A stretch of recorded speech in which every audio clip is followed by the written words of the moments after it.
Bom, o nosso tema de hoje é não julgueis para não ser julgados.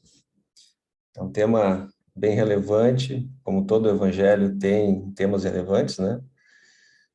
E antes de nós iniciarmos, vamos fazer a nossa oração, pedir ao nosso Mestre Jesus para que possa nos orientar, estimulando os nossos sentimentos, os nossos pensamentos e os nossos corações nessa reflexão que faremos a respeito da passagem que estudaremos, para que a gente possa colocar em prática esses ensinos que o nosso Mestre Jesus veio nos trazer.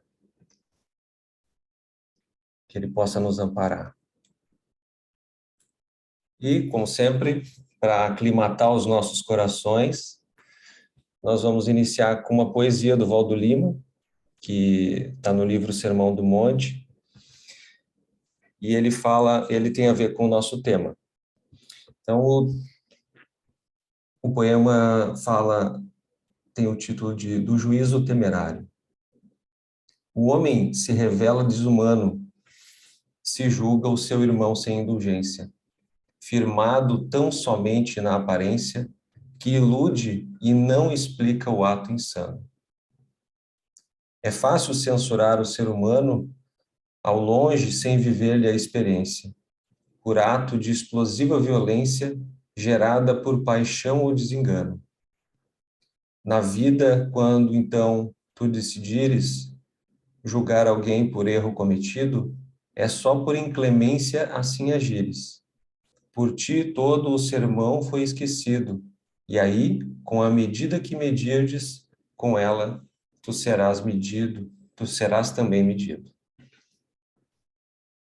O poema já dá o tom da nossa reflexão de hoje, que é algo inerente a todo ser humano, essa vontade, muitas vezes, descontrolada de querer julgar, do pensamento o tempo todo querer julgar, né?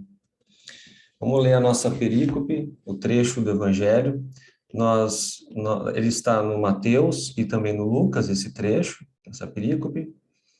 E a gente, como sempre, está estudando e dando um foco no Evangelho de Mateus. Ele está no capítulo 7 de Mateus e vai dos versículos 1 a 5. A gente está usando aqui a tradução do Haroldo Dutra Dias. Não julgueis para que não sejais julgados, pois com o juízo com que julgais, sereis julgados, e com a medida com que medis, sereis medidos. Porque vês o cisco no olho do teu irmão e não percebes a viga no teu olho?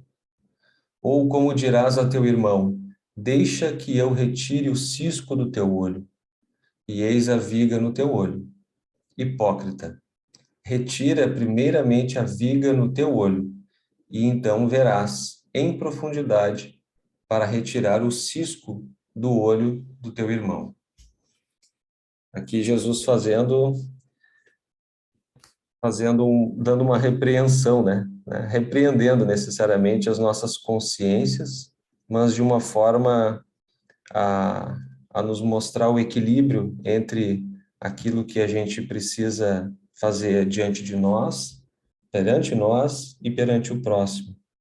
E a gente vai explorar, como a gente sempre faz, cada um dos elementos dessa perícope, algumas palavras-chave que evocam sentimentos para a gente explorar aquilo que Jesus queria passar como mensagem. Então, a primeira palavra que a gente vai dar uma olhada aqui é o cisco. Ele faz o equilíbrio entre o cisco no olho do irmão e a trave no nosso próprio olho. Então, é uma balança, né? Um pequeno elemento no olho do irmão que a gente está observando, mas a gente deixa de observar uma trave que evoca algo muito maior, como a gente vai ver. Então, cisco é qualquer coisa pequena, né? Qualquer coisa pequena, coisa seca, como palha, restolho, farpa, lasca, o cisco. E aqui no Sermão do Monte, o Severino Celestino, ele traz esse vocábulo grego que significa uma poeira, que é normalmente traduzido como argueiro em algumas traduções, como a gente pode ver na Bíblia de Jerusalém, por exemplo. No entanto, o hebraico shevav tem o significado de lasca ou fragmento qualquer. Vemos aqui um sentido que representa aquilo que pode causar irritação nos olhos, ainda que seja pequeno. Então, aqui trazendo essa evocação do que pode causar irritação nos nossos olhos. E é esse sentimento que nos é gerado quando a gente observa algo que não nos agrada no comportamento, na fala do próximo, muitas vezes, do nosso irmão, e que nos incomoda e nos provoca essa irritação e muitas vezes nos instiga a buscar esse julgamento desmedido, né? E a trave. A trave é o outro elemento que dessa balança que Jesus coloca entre o que está no próximo e o que está dentro de nós. A trave é hakorá em hebraico e dokos em grego, traz um contraste com a lasca ou fragmento qualquer. E simboliza o erro grave que muitas vezes cometemos sem notar, ao mesmo tempo em que enxergamos os pequenos nos outros, pois somos acostumados a censurar nos outros os nossos próprios defeitos. Às vezes, essa atitude é tão comum que chegamos a aceitá-la como fazendo parte da natureza humana. Jesus nos mostra que não podemos nem devemos agir desta maneira. Só a Deus cabe o julgamento. Ele é o supremo juiz. Também aqui uma interpretação do Severino Celestino, nesse livro Sermão do Monte, mas aqui também ele traz essa evocação da trave, que na psicologia é muito representado pela projeção das nossas sombras, né? Pela projeção desses elementos ainda não bem trabalhados, bem dinamizados dentro de nós, que a gente acaba percebendo uma faísca ou um cisco nesse comportamento do próximo, que reflete nessa sombra nossa e que são os nossos próprios defeitos, situações aí que precisam ser trabalhadas e que tomam uma proporção muito grande, nos incomoda de uma maneira tão grande, bate na nossa trave, né? Nessa trave, nesse elemento que é muito maior, nessa sombra gigantesca que nós temos, e nos desestabiliza de uma maneira em que, se não estivermos bem preparados, ou no mínimo um pouco mais harmonizados a partir do entendimento, nós tendemos aí a tomarmos a presença, sermos o juiz do próximo, né? Irmão é uma outra palavra que Jesus traz para evocar a presença do Pai, que é a grande ressignificação que ele traz a partir do Velho Testamento, que traz um Deus julgador, tá? Pela interpretação de muitos, ele traz essa ressignificação de Deus como Pai, e nós como os filhos desse mesmo Pai, que não haveria mais divisão entre esses irmãos, que era sempre muito estabelecido pelos judeus da época, e ainda hoje a gente acaba meio que estabelecendo isso por meio de algumas perspectivas, né, achando que a gente pode ser mais privilegiado do que outros seres humanos.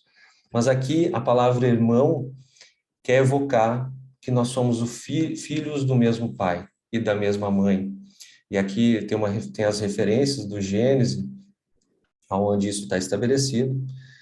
Então, e filhos da mesma mãe, dessa mãe natureza, que em conjunto na verdade, como um instrumento do Pai, né, nos gerencia toda essa criação que Deus estabeleceu. Então, aqui no dicionário da Bíblia de Douglas ele coloca outras referências que está em Deuteronômio, em Números também, que é a pessoa procedente de parente próximo, como sobrinho, a raça ou de uma mesma nação. É importante olhar isso porque os judeus da época se diziam separados, os únicos filhos de Deus, por acreditarem num Deus único, né? Que na época muitos acreditavam em vários deuses. E esse foi uma das maiores benefícios que o judaísmo trouxe a partir do Velho Testamento, dos livros do Velho Testamento, a ideia de que nós temos um único Deus, né? Que é o teísmo.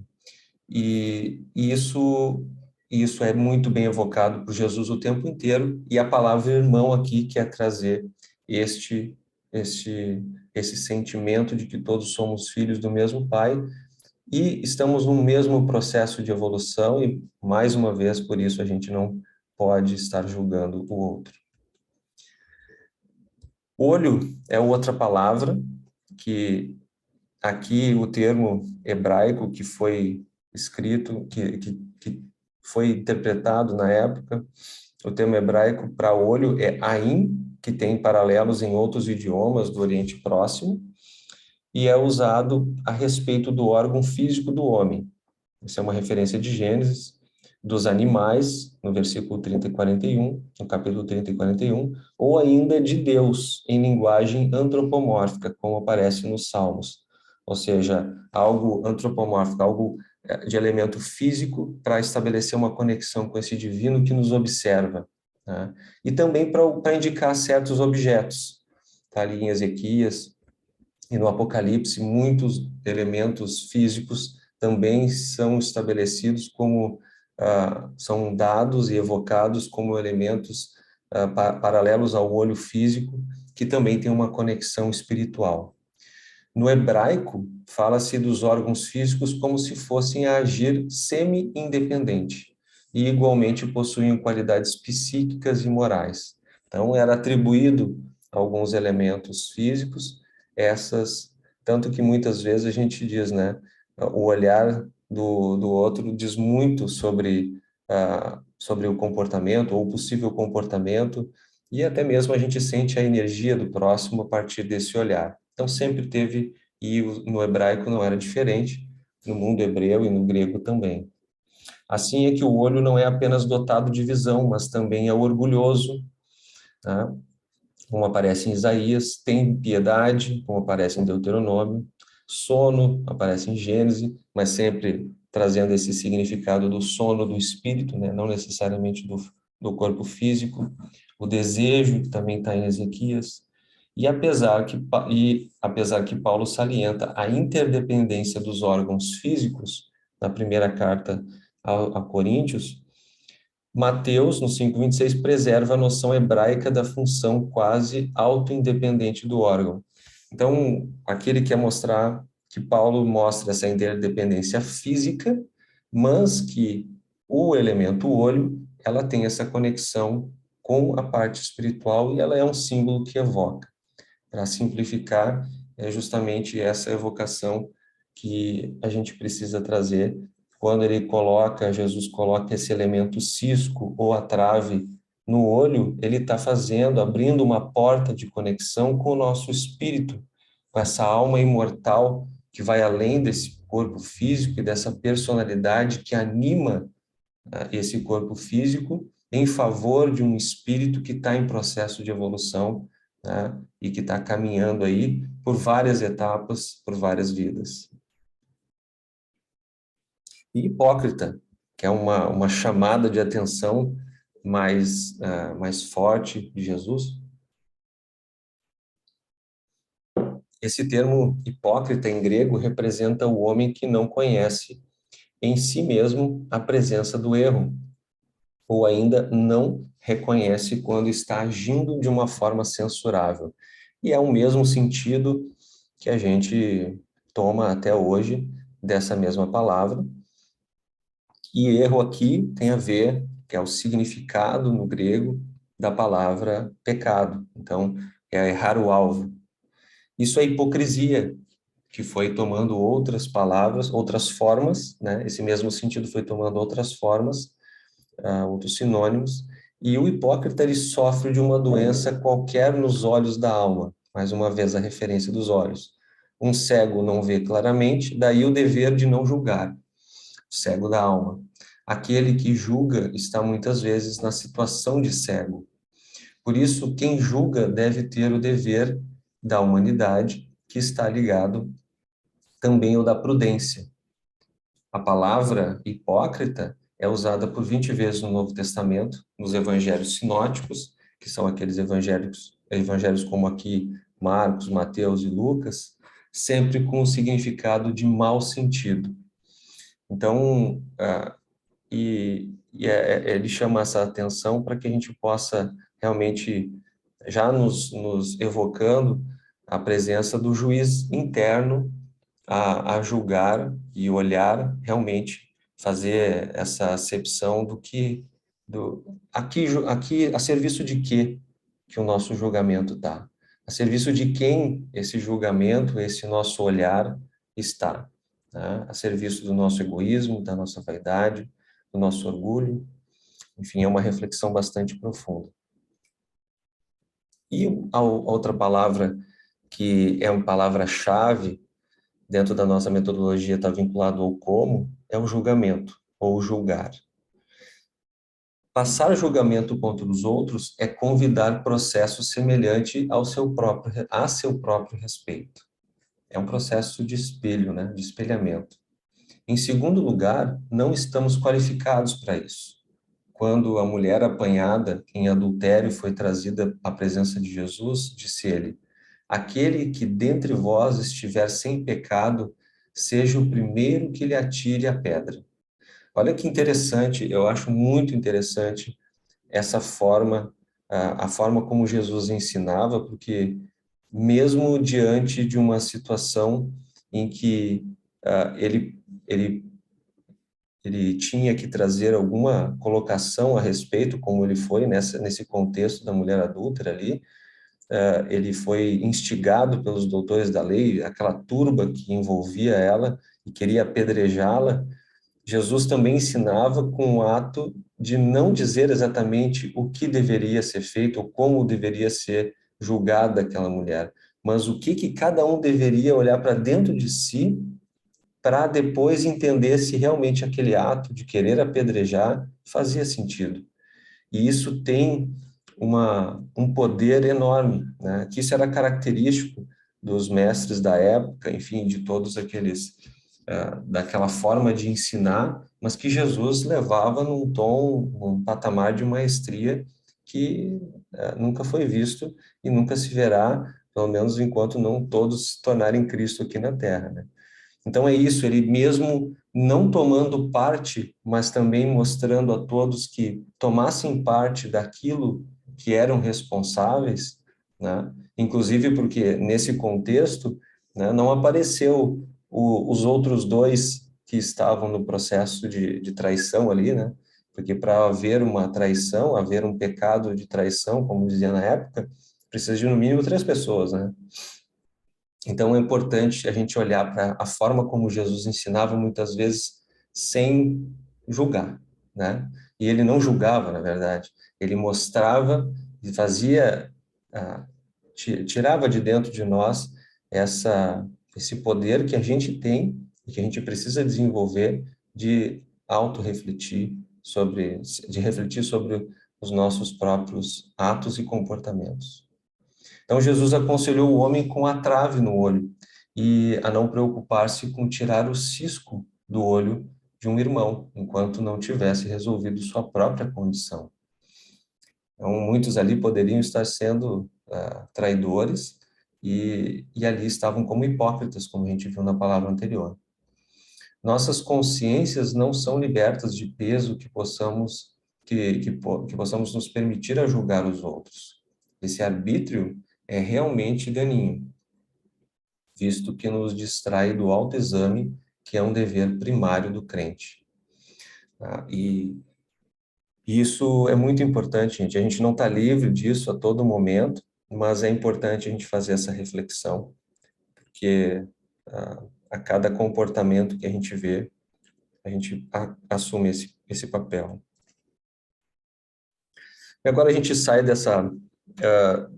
dessa contextualização e desses elementos chaves que fazem evocar o ensinamento central do Cristo, para olhar o que algumas interpretações espirituais, e a primeira delas é a do Allan Kardec, que está no Evangelho segundo o Espiritismo, capítulo 10, ali no item 13, que é o bem-aventurados os que são misericordiosos. Olha como o Kardec também é um grande educador, e cada título utilizado tinha uma relação muito profunda, não só com as passagens, mas também com com esse elemento moral que precisava ser trabalhado ali.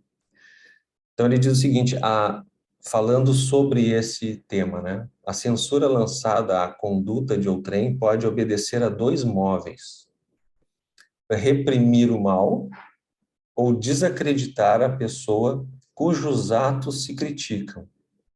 Não tem escusa nunca este último propósito, né? No caso de desacreditar alguém.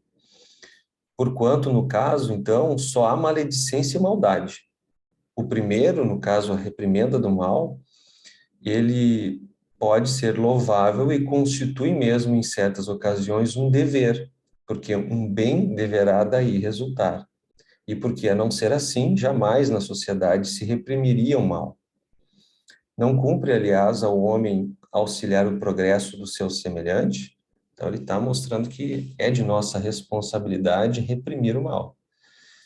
Mas, assim como Jesus fez, né? Ele não pegou e atirou a pedra nos demais, né? Ele fez os demais refletirem sobre a pedra que eles iriam atirar. E é isso que Kardec quer dizer aqui com reprimir o mal. Importa, pois, não se tome em sentido absoluto esse princípio. Não julgueis se não quiserdes ser julgados, porquanto a letra mata e o espírito vivifica. Ele quer mostrar aqui que esse processo de julgamento, que a letra fala, ela só ganha vida quando o espírito vivifica. O que ele quer dizer isso? Que, a exemplo de Jesus, não pode se reprimir um mal com outro mal. É preciso se estabelecer uma relação de amor que vem por meio de Jesus, esse processo de reflexão, quando ele chama a atenção para que, e ao invés de atirar pedra e dizer vocês também são traidores, vocês também têm esse potencial de traição ou enfim, de pecar e de errar. Então, isso é importante a gente entender que muitas vezes a gente, para mudar uma situação de mal, né, se a gente fosse fazer aqui juntar pessoas para organizar alguma coisa para fazer um mal, por exemplo, para todos aqueles políticos ou pessoas que estão abusando da sociedade, muitas vezes a gente ia ter muitos inscritos, né? Ia ter inúmeras pessoas querendo até matar, né, pessoas que fazem mal para a sociedade. E não é isso que Jesus trouxe, né, para nós, para nos ensinar. A justiça não se compraz com o mal. Por isso, está lá no item 3 do Evangelho segundo o Espiritismo e também do Livro dos Espíritos, é uma lei de justiça, de amor e de caridade. A justiça não pode fazer o mal. A justiça tem que repreender, mas ressignificar e educar. E esse é o sentido que Jesus vem trazer. Então é importante a gente olhar para isso, porque quando a gente, principalmente ligado a essas questões mais sociais e que envolve a política, principalmente, a gente muitas vezes faz crescer e qualquer outro tipo de injustiça que a gente veja, né, a gente acaba tomando esse lugar de julgador e acaba esquecendo que não é com o mal que a gente vai reprimir ou ressignificar esse mal e transformar ele aqui na Terra. E aí tem uma pergunta, também no Evangelho segundo o Espiritismo, nesse mesmo capítulo, só que no item 19, que diz assim: ninguém sendo perfeito, seguir-se-á que ninguém tem o direito de repreender o seu próximo? Então não dá para repreender ninguém? Ele diz, certamente que não, é essa a conclusão a tirar-se, porquanto cada um de vós deve trabalhar pelo progresso de todos, e sobretudo daqueles cuja tutela vos foi confiada. Então ele olha para o bem comum, ele está chamando a atenção para o bem comum, então não pode ser porque tu quer simplesmente tirar ou repreender o próximo, mas aquilo que tu está tentando repreender tem a ver com algo que vai beneficiar a mais pessoas e não só o teu orgulho e a tua vaidade de estar fazendo e chamando a atenção do próximo. E mais importante, chamando a atenção à tutela que nos é dada, principalmente aos filhos, né? Ou às pessoas que nos são caros de orientação, como os próprios alunos.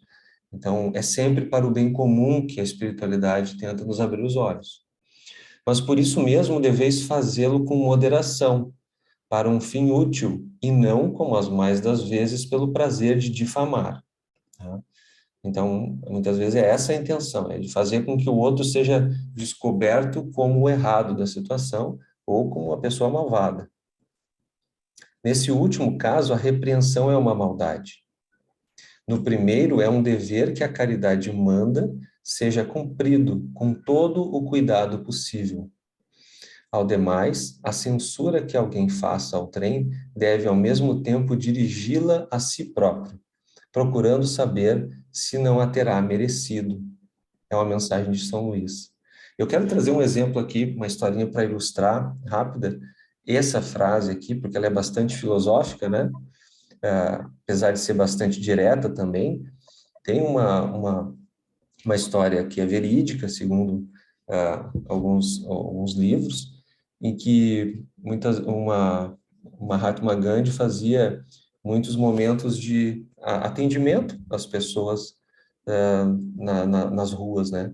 E tinha uma mãe com um filho levando esse filho também para fazer um momento ali de pedido para Mahatma Gandhi, para Gandhi. E aí chega a vez dela, ela leva horas para ser atendida, a estilo assim de quem ia visitar o Chico Xavier, e aí ela pede para o Gandhi, Gandhi, eu quero que tu diga para o meu filho parar de comer açúcar, né? Para parar de comer doce. E aí o Gandhi olha para ela, e ela horas ali naquela fila, e ele diz assim, minha filha, eu peço que tu venha aqui no próximo dia em que a gente tiver esse momento aqui, porque ele não tinha uma resposta naquele momento. Aí passou uma semana, houve um momento desse, desse atendimento aí para muitas pessoas, e mais uma vez ela e o filho ficam na fila durante horas, chega a vez deles na frente do Gandhi, e aí ele pergunta, pede mais uma vez, né, Gandhi?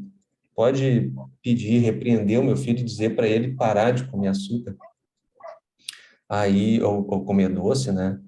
Aí ele disse, olha, ouve a tua mãe, tu tem que parar de comer açúcar, né?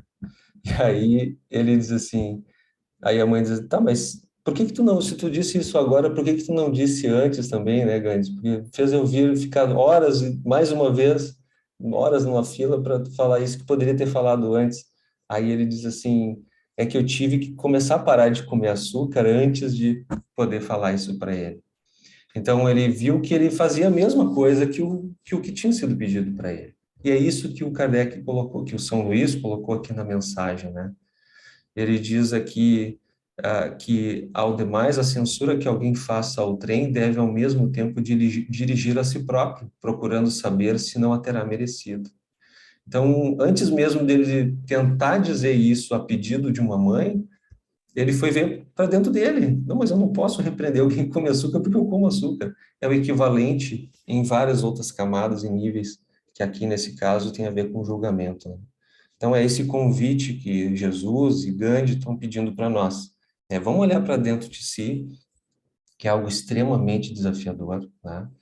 Extremamente desafiador, mas é o convite que o mestre vem nos fazer. E aqui, para finalizar, né, eu procurei ser bastante sucinto aqui no que eu trouxe de material, porque é muito profundo e eu quero abrir para a gente refletir cada vez mais os nossos estudos. Eu trago uma mensagem do Emmanuel, que está no livro Algo Mais, psicografado pelo Chico, né? E que o título ele é Algo Autojulgamento, e que ele reflete sobre esse trecho, né? Não julgueis para não ser julgados. Inclusive, ele tem 4 textos que refletem sobre isso, em livros diferentes, mas eu separei esse aqui porque acho que tem um sentido bastante profundo para a gente poder, tem elementos bastante profundos para a gente poder interpretar um pouco melhor e trazer para o nosso dia a dia esse texto, essa mensagem. E ele começa dizendo o seguinte: se te decidires a praticar compreensão, adiantar-te-ás consideravelmente no caminho do amor, em direção à paz, que se te fará suporte à felicidade. Então, aqui ele já está dando uma assertiva, né? Para a gente ter felicidade, ou para começar a ter um suporte para chegar a essa felicidade que Jesus nos traz, como em direção da paz e dessa felicidade, a gente tem que começar a compreender para depois chegar no nível de amar. E para isso, é imperioso te situes no lugar dos outros, de modo a que não percas tempo com qualquer julgamento leviano, capaz de arrojar-te em complicações e enganos, por vezes de lastimável e longa duração.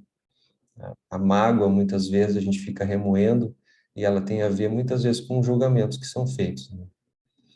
Se te observares na condição do agressor, imagina quão valioso se te faria o perdão daqueles a quem houvesses ferido, após reconheceres que te desmandaste num momento de desequilíbrio e loucura.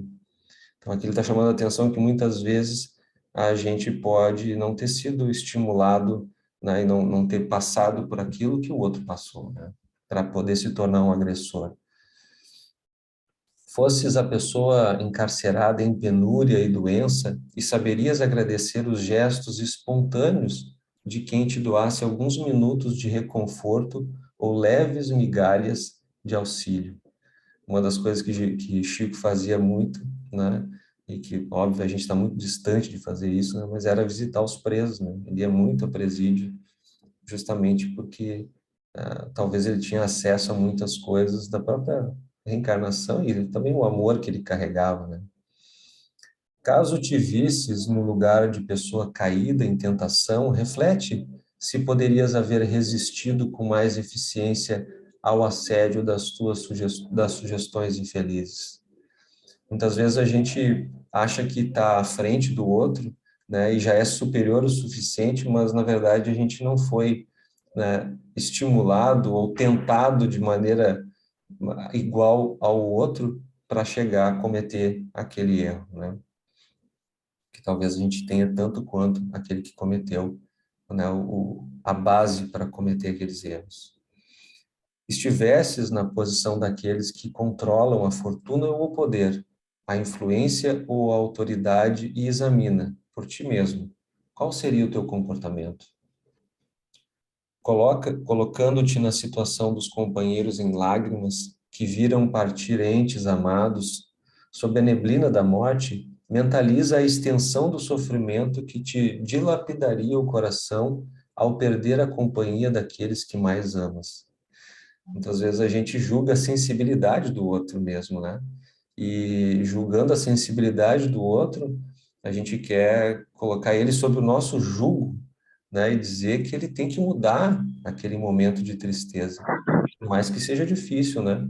Mas que ele tem que mudar, e muitas vezes é difícil, né? E a gente precisa estar preparado para ajudar.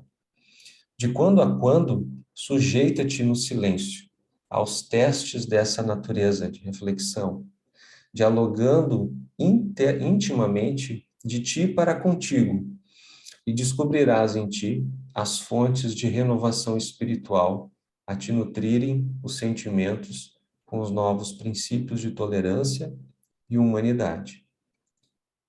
Realmente advertiu-nos Jesus. Não julgueis para não seres julgados. O Divino Mestre, entretanto, não nos proclamou impedidos de julgar a nós próprios, de modo a revisarmos nossos ideais e atitudes, colocando-nos finalmente a caminho da própria sublimação.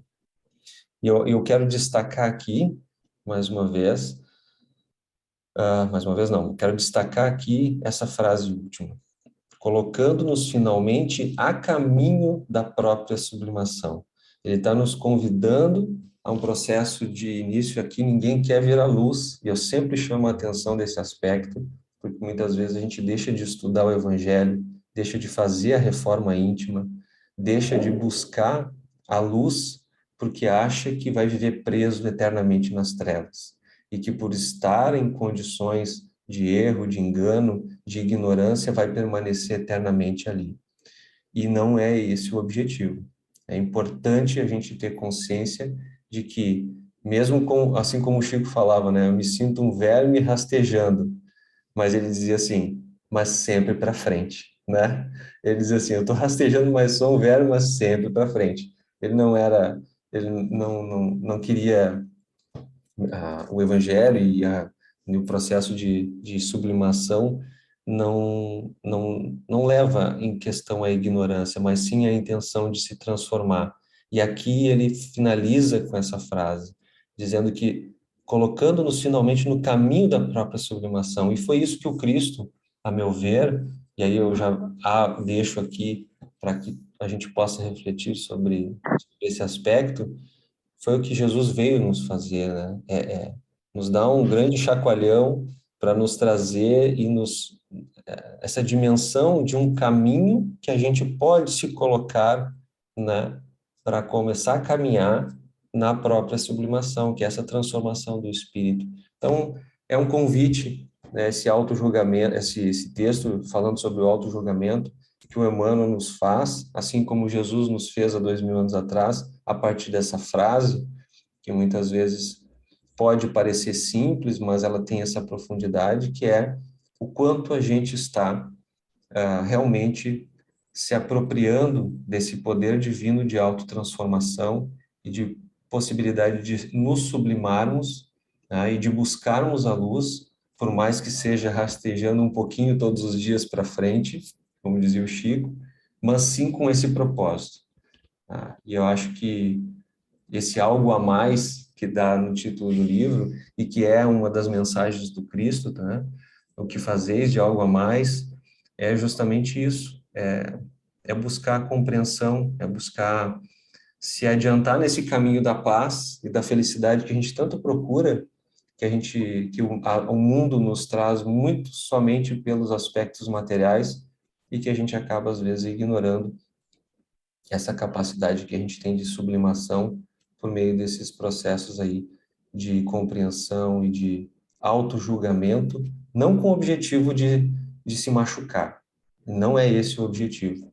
É com o objetivo de se transformar, né? Com leveza, porque o jugo é leve e o fardo é suave, como Jesus dizia, porque vem por meio da compreensão, do entendimento, do amor, né? E da misericórdia, por isso que é justiça, lei de amor, de justiça e caridade. Então, a caridade carrega a misericórdia e a gente precisa ser misericordioso conosco mesmos, senão nós não seremos misericordiosos com os demais e a gente continuará julgando eternamente se a gente não quiser assim parar. É isso, meus irmãos. Queria trazer essa reflexão para que a gente pudesse entender se faz sentido, entender com vocês se faz sentido, se vocês se, se toca ao coração de vocês esses aspectos e o que vocês têm a dizer sobre esse ponto, né? Porque eu, a partir do momento em que eu estava reunindo essas informações para trazer para vocês, eu ficava refletindo no quanto isso já era conhecimento e quanto isso já estava inserido na minha experiência. E quanto mais eu examino, mais eu vejo o quanto eu ainda não consegui inserir isso na minha experiência de forma profunda. É muito natural, mas eu acho que é um ponto de reflexão aqui que fica para a gente poder entender aqui por meio da experiência de cada um, né, o quanto isso significa nas nossas vidas.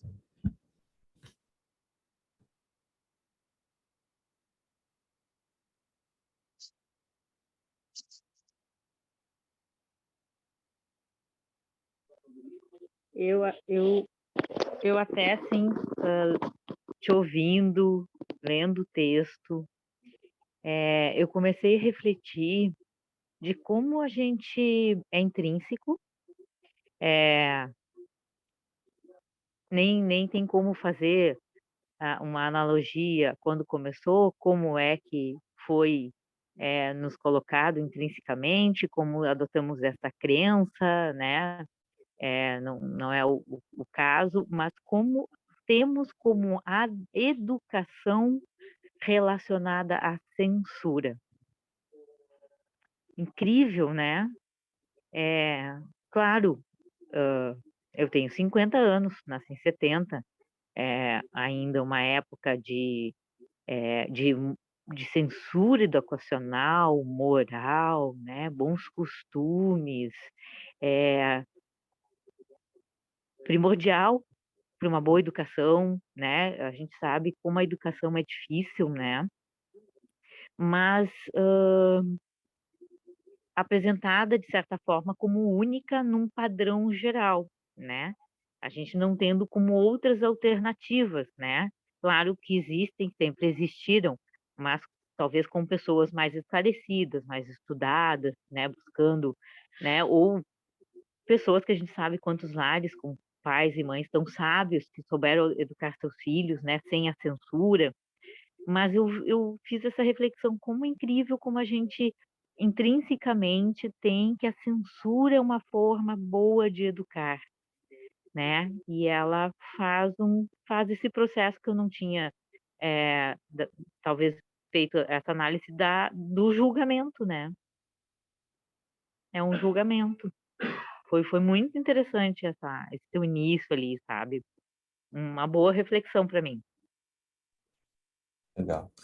É uma questão cultural mesmo também, né? E vem de, como a gente viu ali naqueles elementos que Jesus evocou, vem de muito antes dele, né? É da própria humanidade, do próprio estrutura do ser humano fazer isso, porque tem a psicologia hoje, né? Eu não tenho tanta propriedade para falar isso, mas o pouco que eu já tenho estudado, ela já consegue trazer isso que o Cristo trouxe, mas de uma forma mais a entender o quanto esses processos de sombra, né, que a gente traz, tem a ver com essa hipocrisia, né, que a gente estabelece. Essas E, máscaras são muitas vezes para nos proteger, mas em grande parte dessa proteção ela é por meio de uma realidade hipócrita, né? uhum, E a gente precisa desmascarar isso.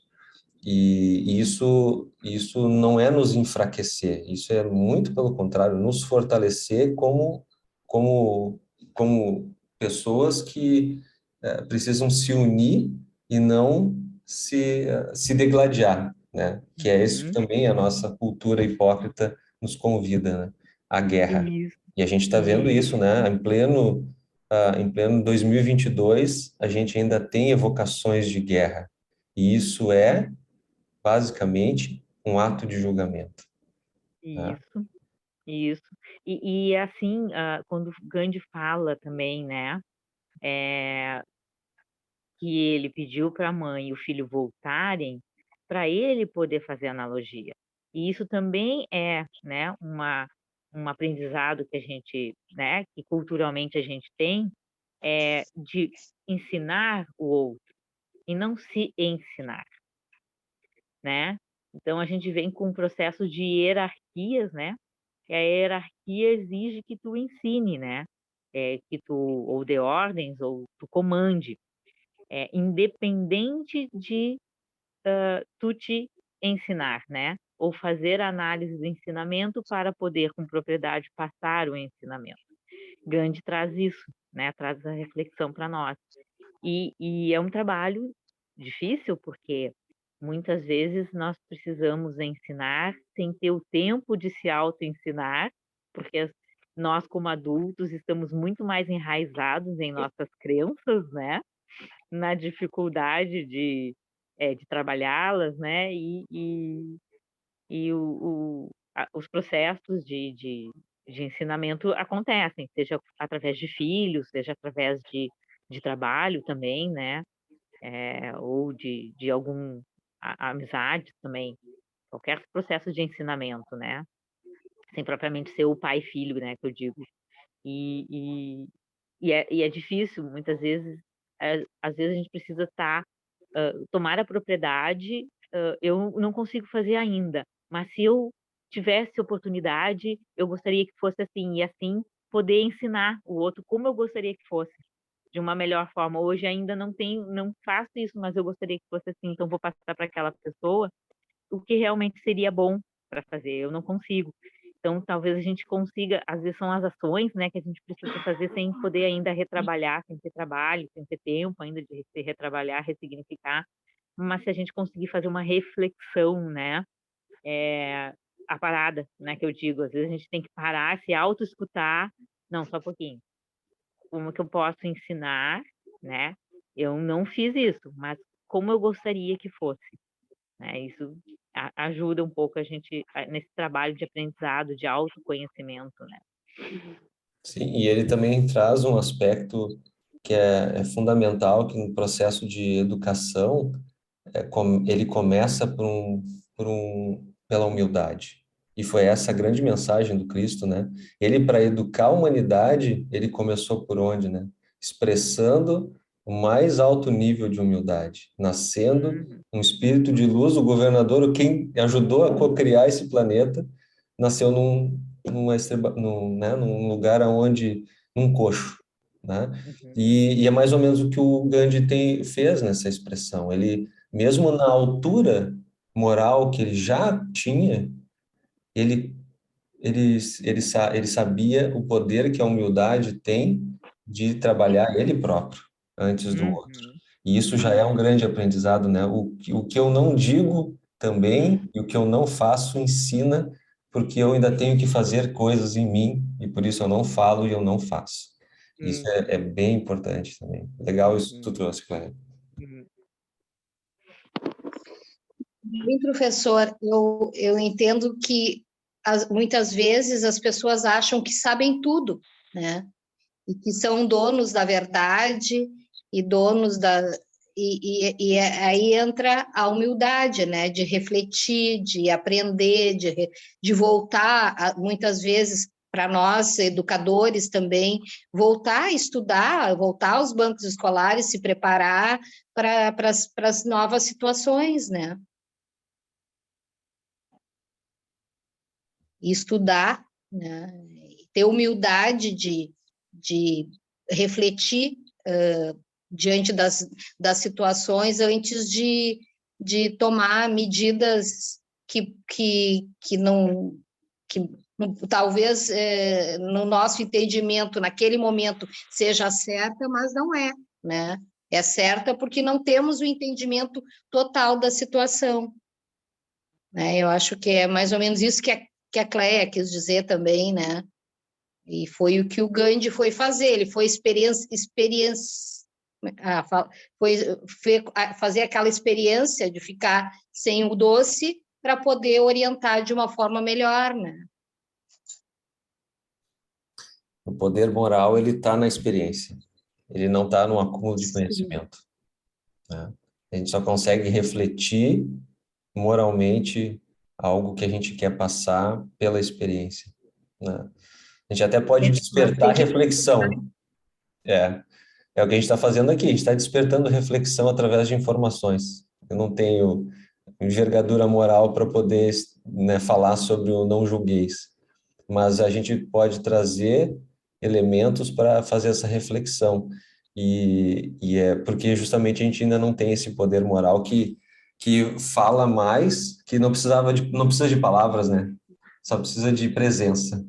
E isso é uma das coisas mais fantásticas que eu vejo, né? A presença é muito mais forte. Tanto que eu gosto muito de pensar, de quando eu vejo algumas pessoas que tiveram na presença do Chico, imaginando a presença de Jesus, né? Por isso que aquele pessoal tudo largou as pedras, né? Eu acredito nisso. Muitas vezes as pessoas chegavam a mais de sei lá, 100, 150 metros, que era o início da casa, onde eu ficava naquelas filas, até mais, já sentiam a energia e começavam a chorar.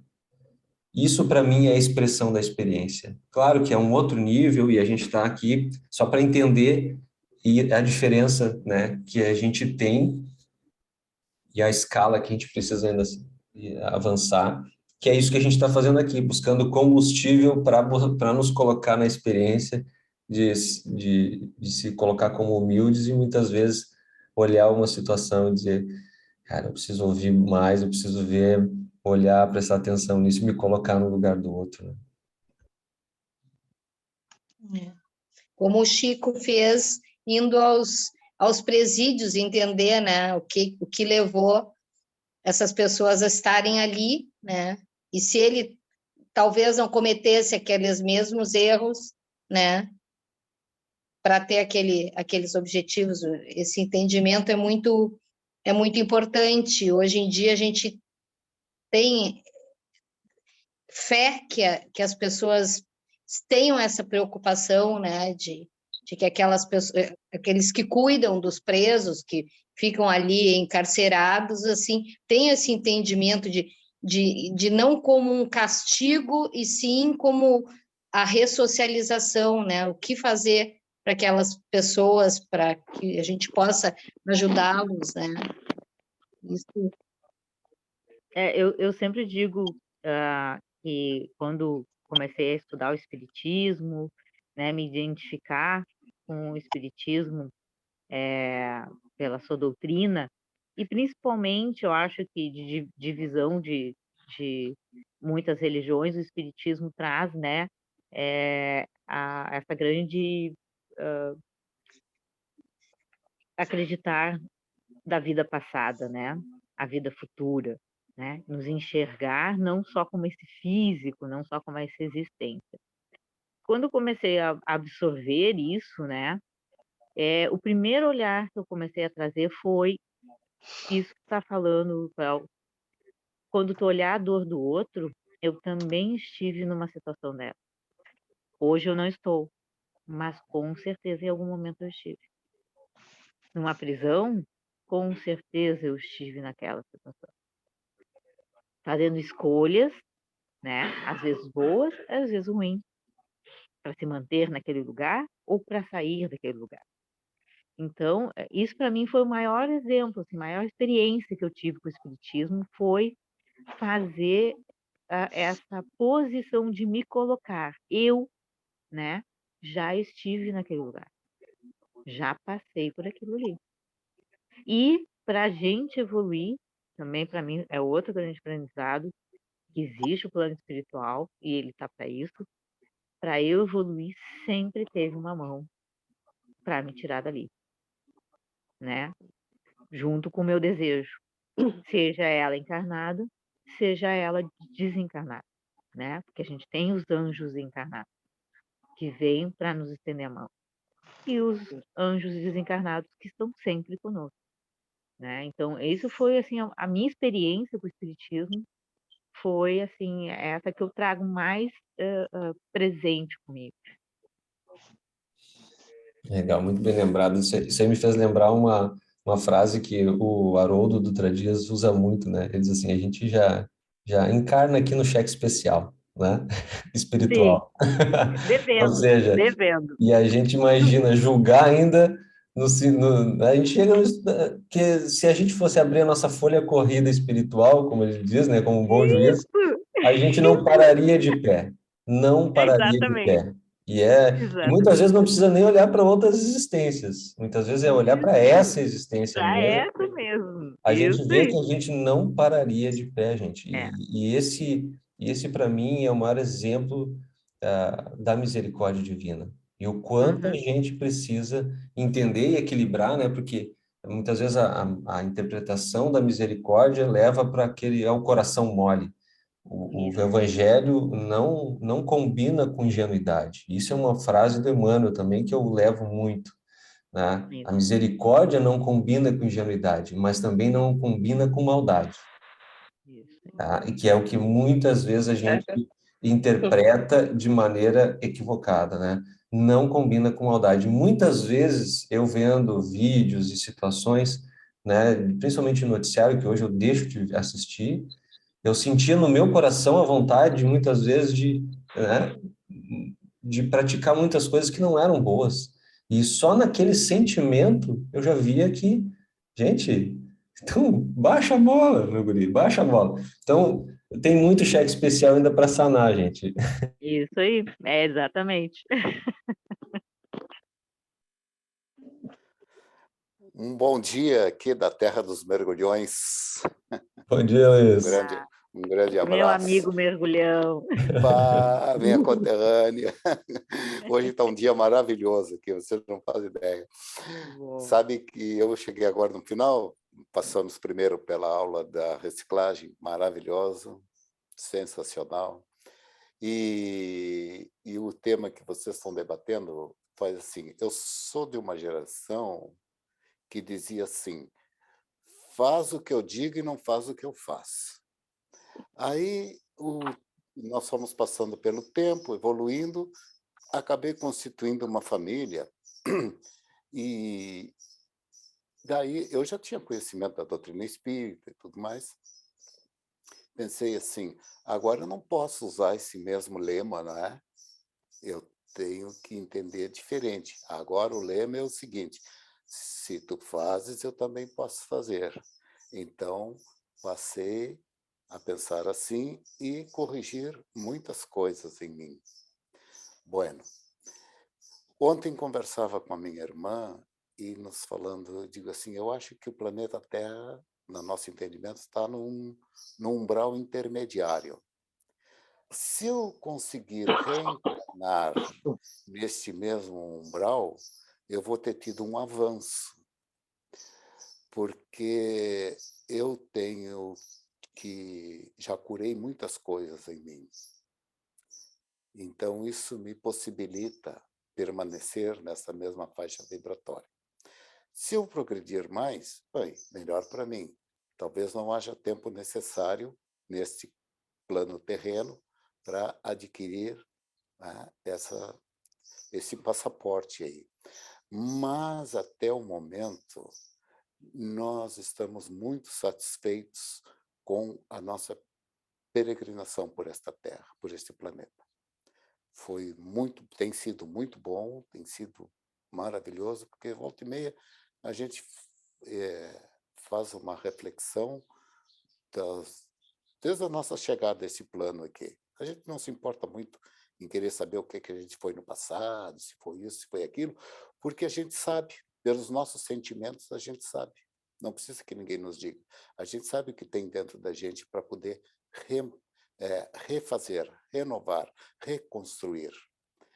E a grande sintonia que é necessária é passar pelo exemplo.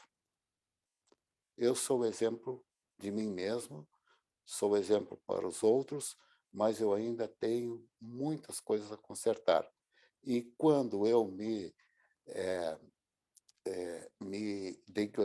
vou me degladiar com alguma outra ainda, e uma das muitas imperfeições que eu tenho, aí o que eu vou ver a prova final, ver, cara, tu vai passar nessa prova ou não vai?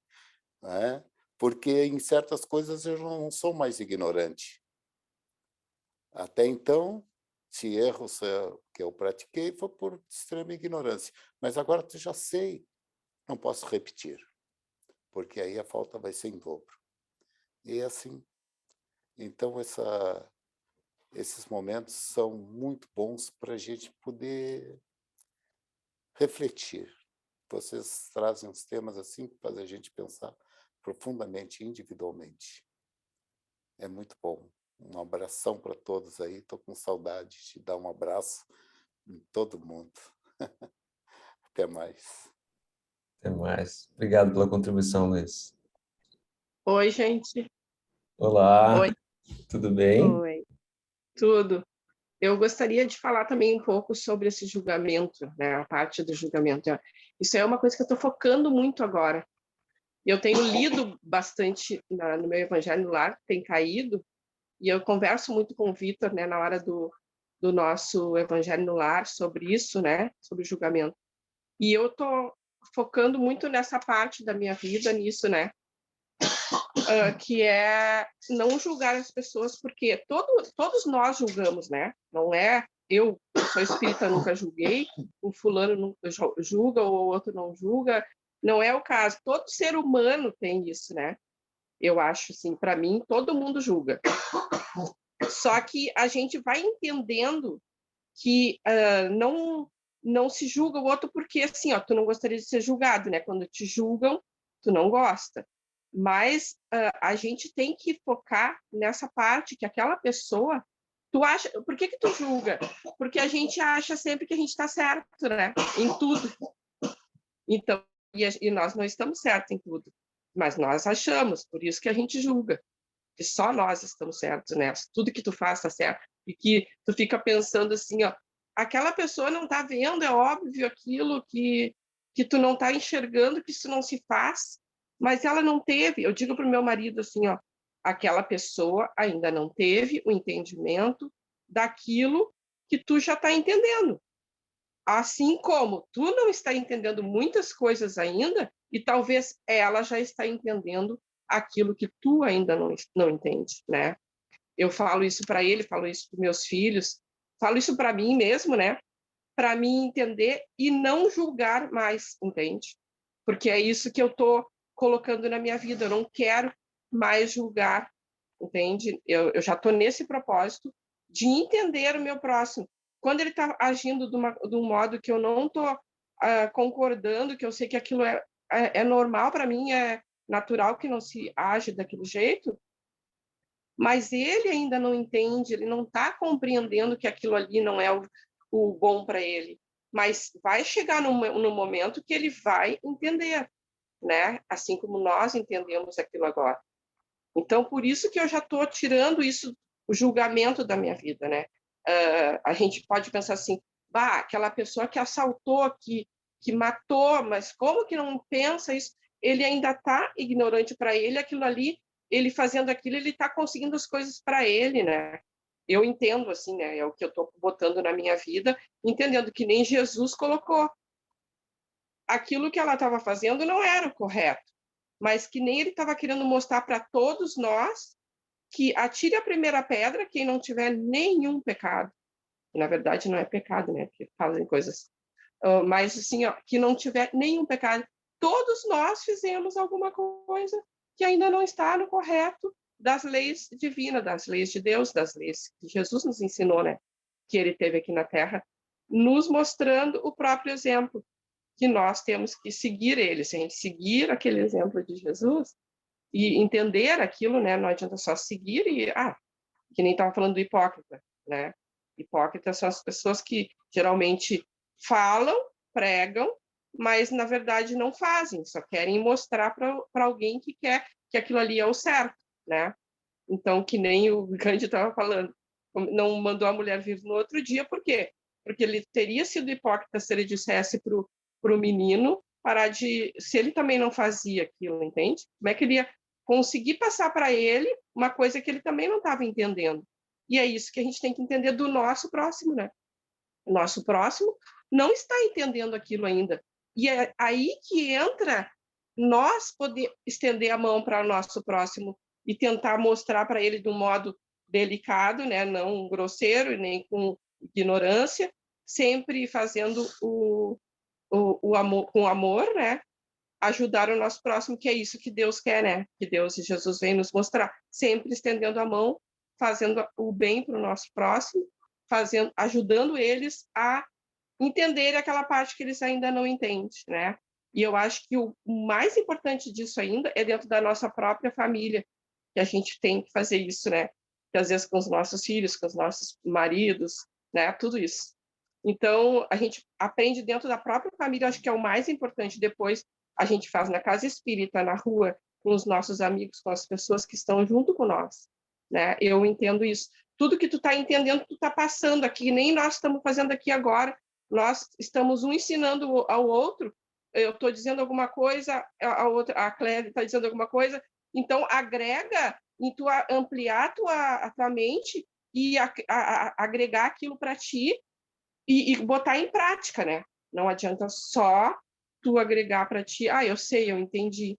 Mas aí no dia a dia tu tem que fazer a tua força, teu exercício para conseguir botar isso em prática. Porque não adianta só saber, né? A gente tem que sentir, a gente tem que fazer, eu acho. E é isso que eu estou tentando, eu estou focando muito nesse negócio do julgamento. Esse negócio do julgamento.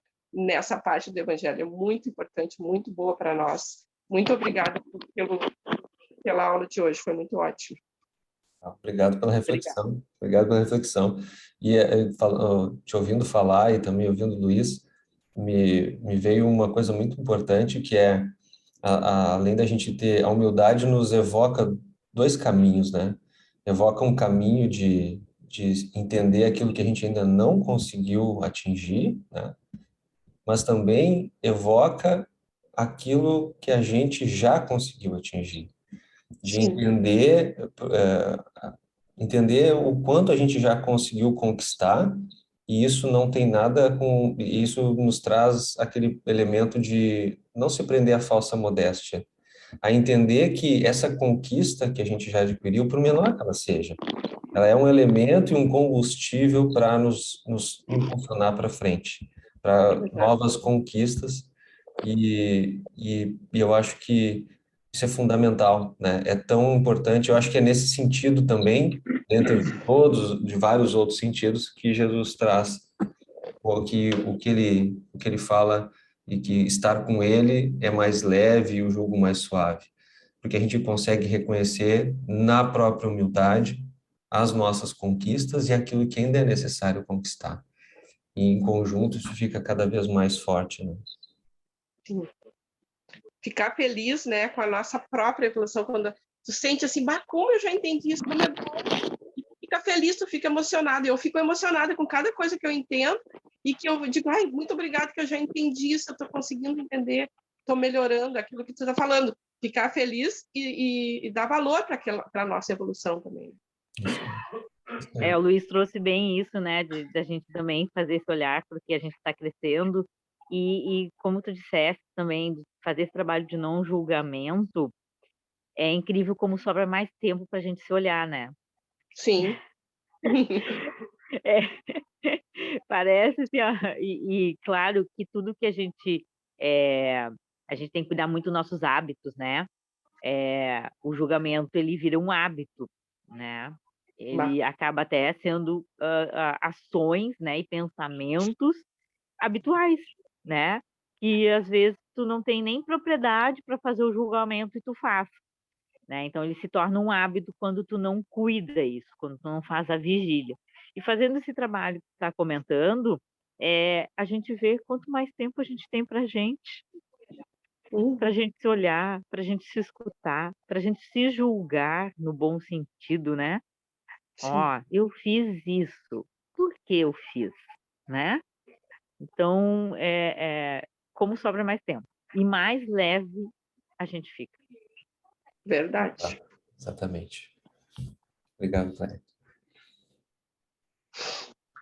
Oi. Oi, Vitor. Pode falar. Tudo bom? Tudo bem. Olha, isso aí faz bem parte de mim mesmo, né? Do julgamento da minha pessoa. Como eu gostei do cheque especial. E o meu cheque especial eu estou devendo assim para tudo que é banco, eu acho. Está estourado em tudo que é lugar. Mas eu estou lutando muito comigo, né? Sobre essa parte do julgamento, assim. Que eu tinha mania de julgar muito, julgar as pessoas, julgar todo mundo, e nunca me olhava para mim, né? Era muito fácil eu me sentar numa cadeira e ficar julgando os outros, mas não olhava para dentro de mim, né? E é uma coisa que eu luto muito comigo sobre julgamento. Eu não fico mais alimentando assim aquela coisa assim de ficar julgando a pessoa, ficar martelando, martelando. Quando vem esse pensamento na minha cabeça assim, de julgar, eu tento desvirtuar, eu mudo. Eu não fico mais como eu ficava antes, sabe? Alimentando, que o fulano faz isso, o Beltrano faz aquilo, e não olhava mais para mim. Mas agora eu estou olhando muito para dentro de mim, assim, estou tentando me mudar, né? Que é uma coisa difícil da gente querer se mudar. Se julgar, dizer que tu que é o errado, que tu faz isso, tu faz aquilo. Tu vai lá e diz que o cara faz uma coisa e tu faz a mesma coisa, né? Mas só que é difícil tu fazer isso.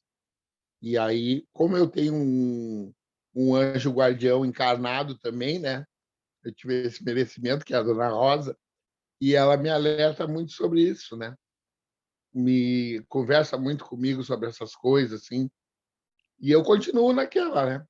vigiando e orando e tentando melhorar, caminhando sempre pelo lado mais caminho do bem, procurando atalhar a minha caminhada. Mas é isso aí, as aulas cada vez mais, tudo muito boa para mim, continuo aprendendo, continuo estudando, continuo me esforçando para me melhorar nessa minha jornada aqui na Terra e depois na nossa eternidade, na nossa verdadeira casa. Muito obrigado por mais esse dia. Um abração para todos. Obrigado, Vitor. Obrigado pela contribuição. E agora tu falando me fez recordar uma passagem do Cristo, porque eu pensei uma palavra que tu utilizou, que para mim me levou direto para essa passagem do Cristo, que é alimentar o sentimento do julgamento. Isso expressa uma condição que é natural, né? Assim como quando me levou para uma natural nossa, no sentido de que os sentimentos, as emoções, elas sempre surgirão. O que a gente faz e por isso a gente não controla elas, né? A gente gerencia, a gente dinamiza, alimentando mais ou menos determinados sentimentos. E eu gostei muito desse, foi muito feliz e me levou para essa passagem onde alguém chegou para Jesus e disse: bom mestre, né? E ele diz assim: por que me chamas de bom? Bom só existe um, que é Deus. Então, é o reconhecimento de um espírito iluminado que ele sabe que não é bom o suficiente para poder dizer, para poder aceitar isso. Ele aceitava a condição de mestre, mas não aceitava a condição de bom. E isso mostra a importância e o reconhecimento da humildade de que a gente vai sempre passar por essas provações. E quanto maior o nível que a gente atingir, maior será esses sentimentos de querer julgar ou mesmo ou qualquer outro sentimento de baixa vibração, mas depende de nós alimentar ou não. E eu acho que nesse sentido foi muito feliz em trazer essa palavra. Obrigado, Vitor. E outra coisa também, como é ruim assim a gente ficar assim, né? Porque isso é uma coisa negativa para a gente, né? Ficar alimentando aquela coisa ali, em vez de procurar melhorar a ti próprio. Então, é ruim, é ruim. Eu me sentia muito mal contra isso, entendeu? De julgar, porque eu era de julgar mesmo, sabe? Não olhava para mim, para dentro, pro que eu sou, né? E eu me sentia muito mal com essas coisas. E não sabia por quê. Que era que eu ficava alimentando. Eu não sei, deve ser até tipo uma raiva. Ódio, eu acho que não é, porque o ódio é uma coisa muito forte. Mas assim, ficava com raiva daquela movimentação daquelas pessoas, assim, tal. Mas e eu? Eu tenho que me cuidar, porque é como a Rosa disse, aquela pessoa ali, ela faz aquilo ali porque ela não conseguiu superar aquilo ali. Mas vai chegar uma época que ela vai superar. Porque todos nós é assim. Vai chegar uma época que ela não vai mais ter aquele pensamento, como nós já fizemos no nosso passado. Porque nós não era flor que se cheire, né? Também, né? No nosso passado. Por isso que nós temos aqui na Terra. Ainda não somos... para melhorar. Ainda bem que a gente ainda já tem um pouco de pensamento de caminhar pela linha, querer ir pelo bem, pela parte mais fácil. Não querer dar aquele retorno no mundo grande, assim, dar uma volta toda no planeta Terra, a gente já quer ir reto já, né? Então, a gente se esforça. E eu, graças a Deus, comecei a tempo ainda aqui, nessa encarnação. Agradeço a dona Rosa também, né? Meu anjo guardião encarnado. Legal. Mas é isso aí. É tudo muito bom. Agradabilíssimo assim, ficar olhando aqui e ficar escutando essas conversas e aprendendo cada vez mais. Legal. Obrigado mais uma vez. Obrigado. Sabe que eu posso? Ainda tem tempo? Claro, temos 3 minutinhos ainda. Se ninguém mais quiser falar, né? Não, eu vou falar o seguinte: a questão do julgamento, depois eu fui revendo algumas coisas e fui ver que dentro disso há preconceito também, porque julga através de um conceito, ou tem um conceito sobre aquilo, ou tem um preconceito sobre aquela questão. Aí depois eu fui aprender assim, ó. Quando alguém comete algum ato, né, desproporcional à natureza, aí eu fui num curso, fui aprender assim, o que essa pessoa estava precisando? Qual é a necessidade que ela tinha? O que ela estava necessitando naquele momento? O que ela estava sentindo? Aí, assim, pô, mas isso é uma outra maneira de fazer então vamos fazer uma análise para não julgar. E aí eu fui colocando isso também em certos conceitos que eu possuía e vi que aquilo não era um conceito, era um preconceito, uma repulsa. Eu digo, não, mas eu não posso repugnar a atitude ou atos dessa pessoa sem saber o que ela está sentindo, o que ela está necessitando. Então, eu passei a me colocar numa situação neutra, de neutralidade, para que eu não faça isso. E não me comparar a isso ou aquilo. Para manter minha independência e para procurar a rigidez, né, da vivência social dessa maneira. E a minha saúde psíquica, para não ficar pegado a essas questões. É isso aí. Então, foi muito importante essa lição para mim. Aprender. E pratico. Todo momento que eu olho alguma coisa... Não, pensa antes na necessidade do outro, por essa atitude ou comportamento. É isso aí. Encerrei o assunto. Obrigado, Luiz. Esse é o objetivo. Se ninguém mais quiser, alguém mais quer fazer alguma colocação, a gente está chegando 1h30 já de estudo, e eu acho que foi extremamente rico, né? E o nosso diálogo, né? Acho que a Elizabeth quer falar? Quer falar, Elizabeth? E a Iris? Vai falar hoje. Eu vou falar pode um falar, pouquinho, pode falar. rapidinho. Por favor. Como é importante esse assunto, né? Principalmente num país que nem o nosso, onde o respeito, a falta de consideração e tudo, fica muito difícil para a gente não querer julgar alguém, que sempre tem um motivo, alguma coisa forte. Então, realmente a gente tem que se policiar, digamos assim, para não cometer exageros nem fazer injustiças, né? E nesse ponto, acho que para nós aqui é uma dificuldade, né? Mas a gente tem que se cuidar, né? Porque é muito fácil a gente julgar o que os outros fazem. E a gente, como diz assim, jogar pedra na vidraça do outro é muito gostoso, né? Então, cuidar o seu telhado. Então, preciso ter muita calma, olhar bem para dentro da gente mesmo primeiro, para depois julgar alguém, né? Que todos nós temos muitos defeitos, infelizmente. Foi ótimo. Foi ótimo a palestra, muito obrigado, gostei muito. E sempre nos traz aquela gostinho, né, de estudar mais e se autoavaliar e querer entender, às vezes, muitas situações às vezes, no nosso dia a dia que, por impulso, a gente acaba fazendo um jeito e não, eu poderia fazer de jeito diferente. É muito bom mesmo. Muito obrigada. Como todos os estudos são maravilhosos e sempre nos leva sempre para um caminho assim que a gente quer um pouquinho mais, conhecer mais, saber que não se conhece nada e que quer conhecer cada vez mais. Muito obrigada.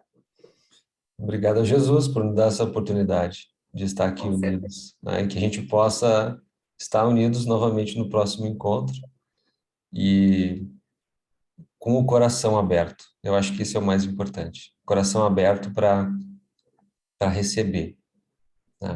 A gente tem que aprender a receber de cada um de nós aqui o que cada um tem para contribuir, e cada vez mais eu quero que esse estudo seja, né, dependendo da minha vontade, seja essa troca e esse processo de alimentação mútua a partir das nossas reflexões, né, para que a gente aprenda em conjunto. Esse é o mais importante. Porque chega de errar, né? Chega de errar e permanecer no erro. Porque errar a gente vai errar muito ainda, e isso faz parte. Mas permanecer no erro é algo que a gente pode se ajudar para não continuar permanecendo no erro, né?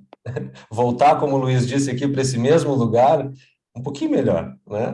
Um pouquinho mais cheiroso, né? Que de desodorante e perfume a gente já está cheio, mas a gente tem que exalar um perfume interior, né? Isso, natural. Gente, Se em Tá cada certo. encontro a Obrigada. gente conseguir, se em cada encontro a gente conseguir subir um degrau, já está ótimo. Tá Exatamente. bom. Exatamente. Gratidão. Muito obrigado, Obrigada. gente. Um ótimo Muita final de semana para Obrigada. vocês. Obrigada. Obrigado pela obrigado, paciência Bom fim aí. de semana. Obrigada. Tchau, Bom, obrigado. Bom Até fim. mais. Até Bom mais. Bom gente. fim. É, Tchau, Igualmente. tchau. Tudo de bom. Fique com Deus. Igualmente, tudo de bom.